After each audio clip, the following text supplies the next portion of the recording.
Umumnya, depresi adalah kondisi yang dihindari dan ditakuti semua orang. Tapi tahukah kamu bahwa terkadang kondisi depresi terhubung dengan pikiran yang kreatif, bahkan membuat fokus kamu lebih tajam dan bisa memberikan wawasan filosofis yang dalam. Ada argumen yang menyatakan bahwa depresi bahkan bisa bermanfaat, dan orang yang depresi cenderung membuat penilaian yang lebih realistis daripada yang tidak depresi. Saat kamu depresi, umumnya kamu akan sulit tidur, kualitas hidupmu menurun, dan cenderung iri dengan orang-orang di sekeliling kamu yang tampak bahagia dan puas. Kamu mungkin kehilangan kegembiraan, hobi yang biasanya menjadi pelarian seakan tak lagi memberikan kepuasan. Orang terdekat kamu menyadari bahwa perilakumu aneh, tapi kamu berusaha tidak terlalu mencolok agar tidak menimbulkan kekhawatiran, karena kamu sadar, meski dibicarakan, tak akan ada solusinya. Kadang-kadang kamu merasa bersyukur dengan hidup dan hampir seperti orang yang paling bijaksana. Tapi di sisi lain, kamu melihat semua penderitaanmu, merasakan keputusasaan dan kesedihan, bahkan menganggap bahwa tak ada lagi yang bisa diharapkan.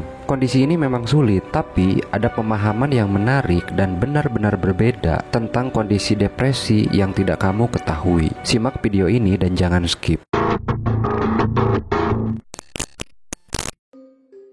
David Foster menyamakan orang yang mengalami depresi dengan orang yang terjebak dalam situasi darurat. Seperti ketika kamu melompat dari gedung yang sedang terbakar, ketakutan kamu akan jatuh tetap konsisten. Yang berubah adalah ketakutan lainnya, yaitu nyala api. Ketika kobaran api makin mendekat, ketakutan jatuh dari ketinggian menjadi berkurang dibandingkan dengan bahaya api yang menghampiri kamu. Bukan berarti kamu sengaja ingin jatuh, tapi kamu ketakutan akan api. Lalu apa sebenarnya depresi?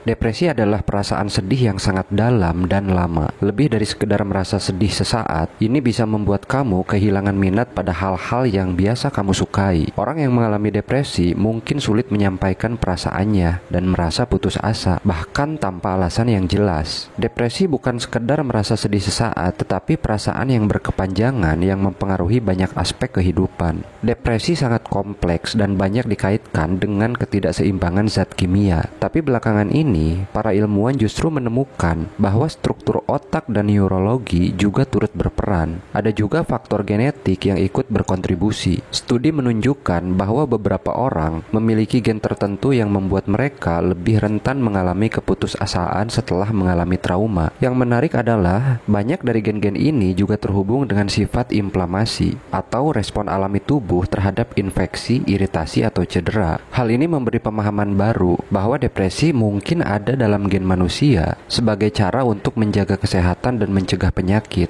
Hal ini juga menjelaskan mengapa langkah-langkah pencegahan depresi seperti berolahraga, tidur cukup, dan menjaga kadar gula darah juga merupakan kegiatan antiinflamasi. Selain itu, depresi juga menciptakan perasaan ketakutan dan keputusasaan yang tidak beralasan. Berbeda dengan kesedihan yang bisa diidentifikasi sumbernya, depresi cenderung sulit dijelaskan. Orang yang mengalami depresi mungkin merasa terjebak dalam masalah umum kemanusiaan, seperti ketidakjelasan makna hidup atau kepedihan atas kematian, atau mereka dapat menyalahkan keputusasaan pada konflik yang tampaknya tak teratasi, seperti perubahan iklim atau krisis ekonomi misalnya. Arthur Schopenhauer, filsuf Jerman abad ke-19, melihat kehidupan manusia sebagai perjuangan tak terhindarkan antara keinginan yang tak pernah puas dengan kenyataan hidup yang penuh keterbatasan. Baginya, eksistensi manusia terjebak dalam ruang dan waktu yang tak terbatas, sementara manusia dihadapkan pada kenyataan hidup yang terbatas dan penuh dengan penderitaan. Schopenhauer percaya bahwa keinginan manusia yang tak terpuaskan menjadi sumber utama dari penderitaan. Kamu terus-menerus mencari kebahagiaan dalam hal-hal di dunia ini, namun kepuasan itu hanya bersifat sementara dan diikuti oleh perasaan kosong yang menimbulkan kekecewaan. Menurutnya, kehendak adalah kekuatan yang mendorong tindakan manusia, namun juga menjadi penyebab dari penderitaan, yang menyebabkan kamu tak akan pernah puas karena kehendak ini, dan terus mendorong diri kamu sendiri untuk mencari lebih banyak lagi tanpa pernah benar-benar memuaskan diri kamu. Dalam pandangannya yang pesimistis, Schopenhauer menggambarkan bahwa kehidupan penuh dengan penderitaan yang tak terhindarkan. Eksistensi kamu sebagai manusia dihadapkan pada keterbatasan dalam menggapai keinginan, serta ketidakpuasan yang terus-menerus, menjadikan kehidupan sebagai perjuangan yang tak ada habisnya.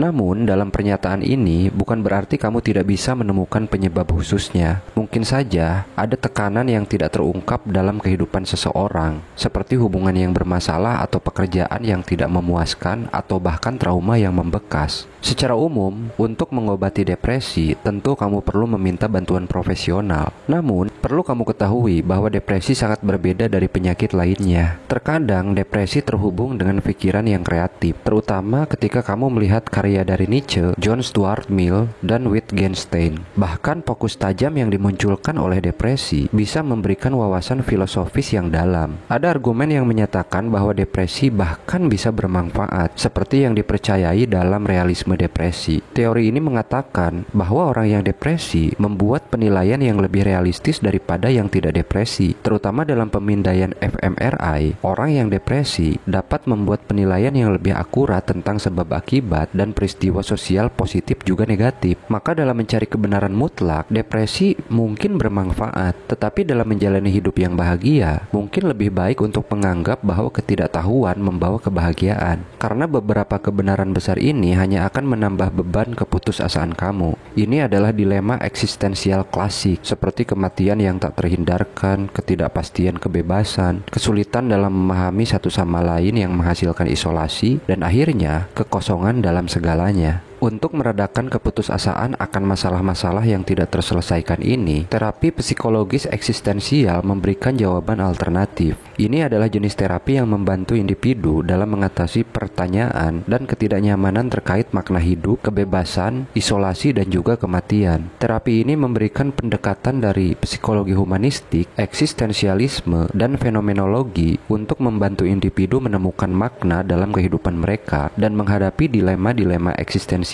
yang mungkin mereka hadapi. Ini membantu individu untuk lebih fokus pada kehidupan saat ini daripada terlalu banyak memikirkan tentang hal-hal yang tak pasti di masa depan, sambil tetap menyadari pentingnya kematian dalam konteks kehidupan. Namun pertanyaannya, mengapa kamu harus memikirkan semua ini hanya untuk tidak merasakan beban hidup yang tragis? Padahal keadaan depresi ini tak memerlukan persetujuan kamu, dan terkadang kamu tidak tahu kenapa kamu bisa depresi. David Foster memberikan lelucon klasik dalam pidatonya saat wisuda. Ada dua ikan muda yang berenang. Mereka bertemu dengan ikan tua yang berenang ke arah berlawanan. Lalu ikan tua itu bertanya kepada mereka, "Hai anak-anak, bagaimana kabar air?" Kedua ikan muda itu berenang sebentar. Lalu salah satunya bertanya pada yang lain, "Apa itu air?"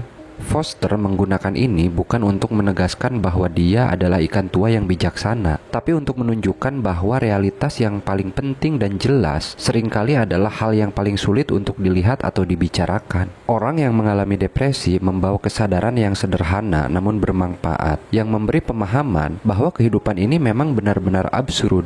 Albert Camus, seorang filsuf Prancis Aljazair, mempopulerkan istilah ini dalam filsafat absurdismenya. Camus berargumen bahwa ada ketidakcocokan antara manusia dan alam semesta, di mana manusia selalu mencari tujuan tertentu, namun umumnya tidak menemukan dalam alam semesta itu sendiri. Hasilnya adalah absurd, sebuah ketidakharmonisan mendasar di inti eksistensi. Camus berargumen bahwa harapanlah yang menjadi masalah di balik semua ini. Dia kembali pada cerita Pandora Box versi Nietzsche, bahwa semua kejahatan di dunia telah dilepaskan kecuali satu, yaitu harapan. Ini adalah paradoks bahwa harapan yang umumnya dianggap sebagai hal yang menarik bisa menjadi sesuatu yang berbahaya. Harapan adalah sumber penderitaan manusia, karena harapan akan kebahagiaan di masa depan bisa membuat orang menderita dalam keadaan saat ini. Harapan bisa menjadi penghalang bagi manusia untuk merasakan kehidupan mereka dengan sepenuhnya di saat ini. Menurut Nietzsche, harapan adalah hal terakhir yang harus dikeluarkan dari kotak Pandora agar manusia dapat menerima eksistensi mereka dengan lebih baik tanpa mengharapkan sesuatu yang tidak pasti di masa depan. Namun di sisi lain, Camus bahkan mengakui tentang ketidakmampuan manusia untuk hidup tanpa harapan. Dari segi psikologis, hampir tidak mungkin untuk berhenti berharap. Baru-baru ini telah diusulkan bahwa filosofi absurdisme Camus memberikan ruang bagi ketidakmampuan ini yang disebut sebagai harapan aneh. Pendekatan semacam ini ditemukan dalam filsafat eksistensial eksistensialis Prancis Gabriel Marcel. Marcel melihat manusia dalam kondisi aneh. Dia menyadari bahwa ia adalah sesuatu yang ada, tapi ingin membuktikan bahwa kehidupannya memiliki arti yang lebih dalam daripada itu. Ini sejalan dengan konsep absurditas kamus. Marcel mengatakan bahwa pada awalnya orang percaya bahwa benda-benda di sekelilingnya dapat memberikan makna dan nilai pada kehidupan mereka. Namun ternyata dorongan untuk memiliki lebih dominan daripada sekedar keberadaan. Kemudian perjalanan hidup menjadi serangkaian peristiwa yang ingin dimiliki, ingin dikendalikan dan dimanfaatkan karena diyakini memberikan nilai pada eksistensi. Bahkan sebagian besar masyarakat modern cenderung menyederhanakan segalanya menjadi masalah yang perlu dipecahkan. Padahal masalah tidak melibatkan orang yang bertanya atau mempertanyakan masalah tersebut. Identitas penanya bisa berubah sementara masalah tetap sama. Marcel mendorong kamu untuk melihat semua ini sebagai misteri, bukan masalah. Sebuah misteri melibatkan kamu sepenuhnya dalam pertanyaannya. Inilah misteri keberadaan. Kamu tak bisa memisahkan apa itu keberadaan dan siapa kamu secara terpisah. Keduanya hanya bisa dimengerti secara bersama-sama. Bedanya, menyelesaikan misteri tak sama dengan menyelesaikan masalah. Misteri mungkin tak punya jawaban pasti, tapi butuh keterlibatan sepenuhnya dari kamu. Ketika kamu mengalami sakit, tentunya kamu berharap sembuh. Tapi di saat kamu dihadapkan pada masalah seperti depresi atau makna kehidupan, apa yang kamu harapkan mungkin saja tidak jelas. Walaupun begitu, sebuah harapan selalu umum dan mutlak, di mana kamu menolak putus asa dengan segala tindakan yang bisa kamu lakukan saat ini. Ini bukan tentang harapan akan hasil, tapi lebih tentang sebuah keyakinan bahwa tak semua hal berakhir dengan buruk, dan sikap sabar juga upaya aktif untuk memahami eksistensi dengan semua misterinya. Seperti memelihara harapan samar namun kuat, yang memungkinkan kamu menghadapi segala keputusasaan yang melingkupi semua misteri. Meskipun terasa tak ada harapan, kamu masih bisa berharap akan adanya sesuatu yang membuat kamu bisa tetap berharap. Itu sebabnya harapan bisa menjadi sumber dan solusi dari semua masalah kamu. Meskipun semua masalah terbesar dalam hidup tidak selalu bisa dipecahkan, tetapi kamu bisa terus bertumbuh.